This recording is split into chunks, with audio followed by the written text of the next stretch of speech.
Economia e Desenvolvimento hoje visitando o nosso tradicional amigo e parceiro, Luiz Carlos Camargo, diretor da Galeazzi Martinox. Vamos bater um papo com ele aqui sobre as perspectivas econômicas desse segundo semestre, já que se encontra já reduzido a 5 meses, né? Porque o julho já foi, não é, Camargo? Como é que tu está vendo aí agora com essa chegada de novos investimentos no Estado aí, isso já traz alguma mexida na economia? Como é que tu estás vendo isso tudo, Camargo? Muito bem, mais uma vez é um prazer estar aqui com vocês, Rico, Silvio. No último comentário que eu participei do programa de vocês, no início de agosto, dia 4 de agosto, eu falei sobre as dificuldades que nós tivemos no primeiro semestre desse ano, em função da economia muito instável, muito, como eu sempre digo, parecia um eletrocardiograma de infartado, né? Um mês subia, outro mês caía, enfim. E no final do comentário eu me lembro que eu disse que para o segundo semestre a gente queria deixar uma mensagem de otimismo, queria deixar uma mensagem de que, pelo que a gente vislumbrava, já que as nossas empresas elas atuam em vários segmentos da economia aqui na região sul, Rio Grande do Sul e Santa Catarina, e eu dizia que nós queríamos deixar uma mensagem de otimismo, porque nós prevíamos para esse segundo semestre uma melhora, não grande, mas pelo menos uma reação na economia. E realmente isso está se concretizando. Como tu falaste, nós temos, na verdade, aí mais 5 meses pela frente, né, que é o agosto, setembro, outubro, novembro, e depois, dezembro, a gente sabe que já é um mês em que o pessoal já começa a colocar o pé no freio e os negócios começam a desacelerar. Mas, realmente, com essa informação dessa semana, de que finalmente parece que o Estado acordou depois de levar um puxão de orelha lá dos chineses, né? Quando eles disseram que nós aqui no Estado éramos muito demorados para tomar ações. Parece que aquilo foi um puxão de orelha, e eles estavam aí optando pelo Rio de Janeiro, mas me parece que isso daí foi o que alavancou, por parte do governo estadual, a necessidade de correr atrás deles e, enfim, oferecer condições satisfatórias para eles instalarem a fábrica de caminhão deles aqui. E essa semana foi anunciado, então, que a Foton está vindo para cá, para Guaíba, no terreno que era da antiga Ford, que seria ocupado pela Ford, e vão investir aqui coisa de 600 milhões de dólares, né? Algo mais ou menos assim, e que é um grande investimento. É claro que a gente sabe que isso, Rico, não vai ter reflexos assim diretos agora nesse segundo semestre, porque tem todo o tempo de implantação, vem a parte de construção civil, vem uma série de coisas. Mas eu acho que aí entra a questão anímica, né? Que é assim, fazer com que os industriais, os empresários daqui da região comecem a enxergar para o próximo ano, quando deverá entrar em operação, final do ano que vem, que deverá entrar em operação essa fábrica, o pessoal já comece a enxergar as coisas de uma forma mais positiva, né? E isso afeta a economia, isso faz movimentar, porque não é só... É o lado psicológico. É o lado psicológico, né? Porque não é só a questão da fábrica de caminhões em si, mas é tudo que está envolvido, é todo o entorno, né? Foi o que aconteceu com a GM quando se instalou em Gravataí, né? Claro, isso traz recurso para o Estado? Traz, evidentemente, aumenta ICMS, aumenta uma série de coisas, mas tudo que é necessário no entorno dessa fábrica faz movimentar a economia como um todo. São os restaurantes, são as lojas, são as casas que vão ter que construir, enfim, tudo isso movimenta a economia, e isso faz realmente com que a economia ela se alavanque, ela aumente consideravelmente. Então, por isso que nós estamos bastante otimistas com essa informação, né? Além do que, vai dá muitos empregos, bastante empregos para as pessoas aqui da região, e cada vez que esse emprego aumenta, evidentemente as pessoas consomem mais. Então estamos bastante otimistas em relação a isso. Aí o município de Guaíba merece, né? Porque depois desse fato chocante que foi a perda da Ford, que é um investimento que está feito lá na Bahia, lá, e que deu certo, movimentou aquilo lá barbaramente, né? Parece que ficou um trauma, né, dentro de uma cidade. Eu tenho ido muito a Guaíba, eu gosto muito de Guaíba, porque Guaíba ela tem essa característica de ser o anverso de Porto Alegre, né? A gente está aqui, está vendo Guaíba, a gente está lá, está vendo Porto Alegre, apenas o lago no meio, né, que é lindo, né? Aquelas avenidas. Guaíba está com uma belíssima de uma infraestrutura. Eles fizeram muitas duplicações de avenidas perimetrais. Guaíba está assim, parece que pronta e preparada para receber um investimento dessa natureza. Então, isso aí realmente, eu acho que é o lado positivo, o lado psicológico positivo para aquela comunidade e para a região metropolitana como um todo, né? Eu diria para todo o estado e para toda a região sul, Rico. Eu me lembro bem, na ocasião, quando foi anunciado a fábrica da Ford aqui, só o anúncio da fábrica já fez com que se movimentasse aquela cidade de uma forma assim maravilhosa. Depois, infelizmente, houve todos aqueles percalços, aqueles problemas lá na hora da negociação, e eles acabaram indo embora para a Bahia, né, e estão lá muito bem instalados, movimentando a economia de lá. E isso realmente causou lá em Guaíba um mal-estar, causou um problema muito sério para as pessoas, porque o moral deles ficou bastante abalado. E agora a gente percebe que, de um modo geral, parece que agora eles estão readquirindo aquela mesma satisfação, aquele mesmo entusiasmo por conta desse investimento que foi anunciado. Além do que, Rico, nós temos que convir. O terreno já existia, a parte de terraplanagem está toda pronta. Quer dizer, as condições para instalar um grande empreendimento ali são mais do que satisfatórias, né? Uma boa parte do que precisava ser feito já foi feito naquela ocasião.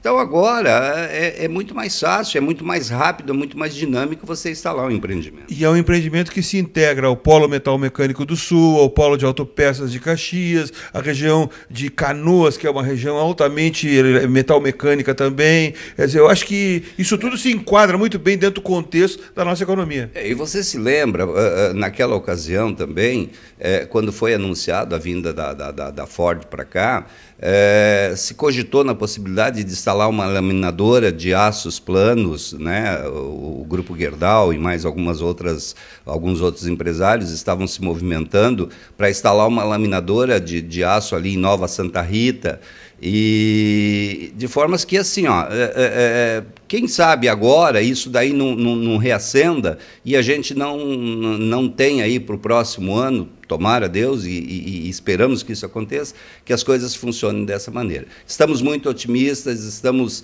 saudando essa iniciativa do governo estadual. Não é só criticar, a gente precisa também elogiar quando as ações são boas, né? E nós, como empresários, estamos muito satisfeitos que esse anúncio finalmente aconteceu.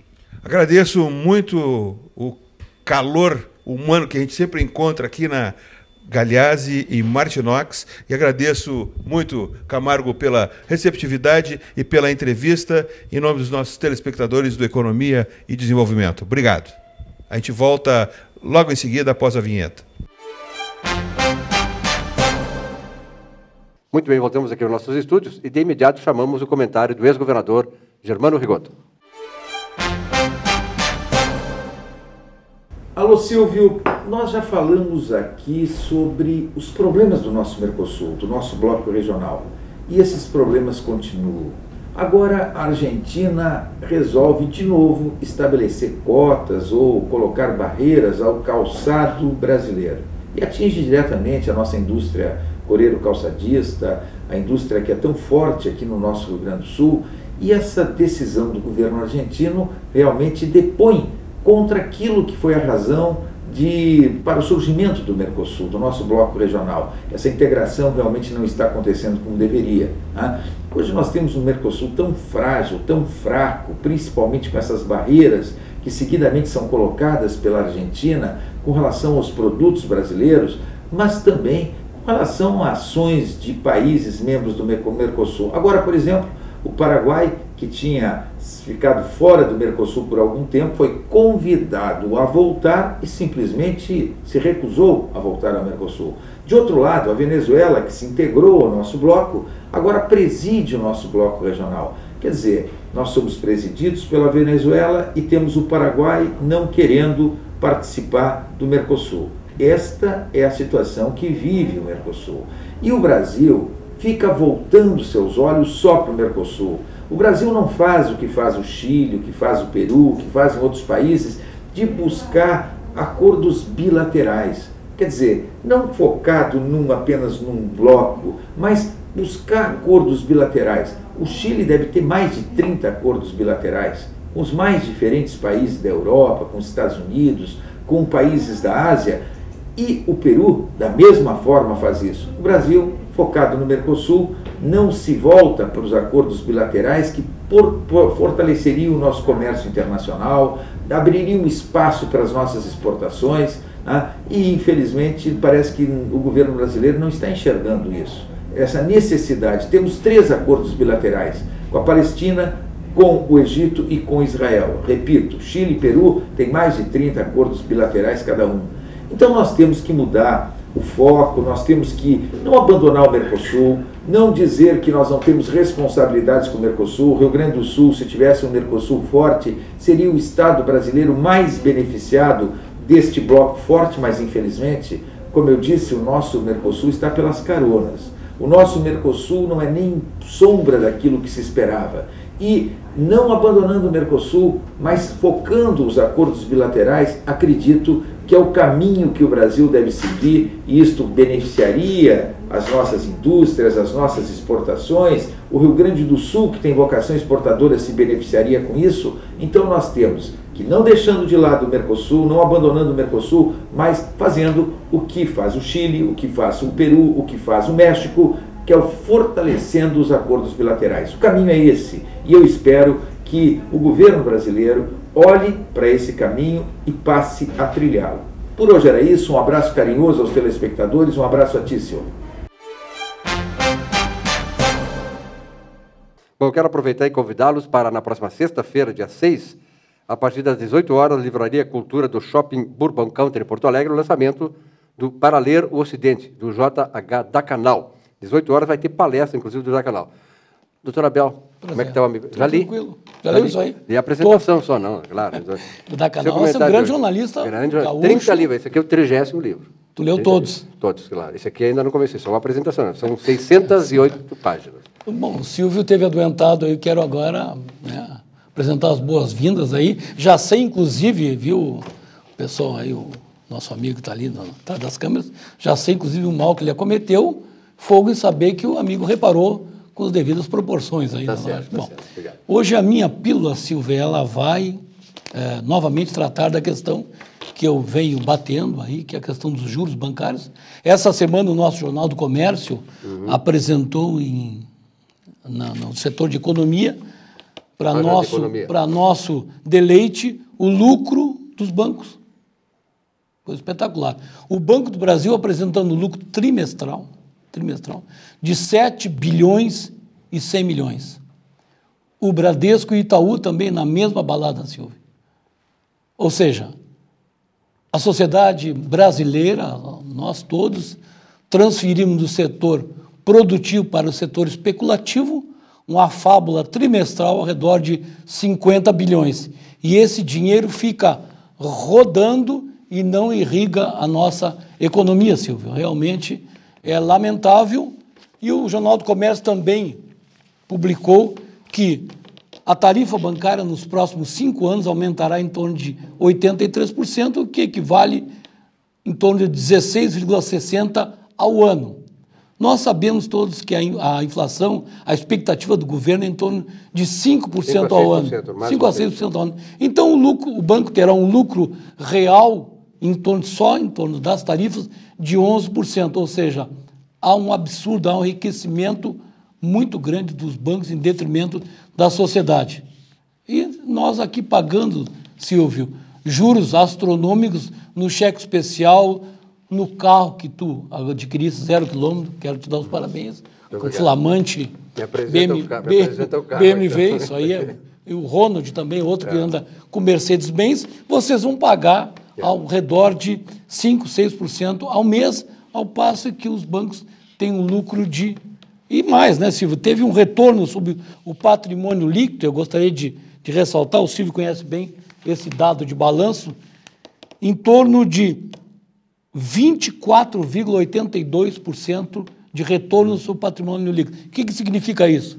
Significa que o dinheiro que o banqueiro coloca no mercado de crédito retorna para ele em torno de 24%. A nossa caderneta de poupança, Ronald e Silvio, ela nos rende 6% ao ano. O banqueiro ganha 24%. Alguma coisa tem que ser feita nesse país em torno dos juros, Silvio. Tá certo, doutor Abel. Um grande abraço. Certo. Até a semana que vem. Muito obrigado. Vamos a um rápido intervalo e o nosso Economia e Desenvolvimento volta já já.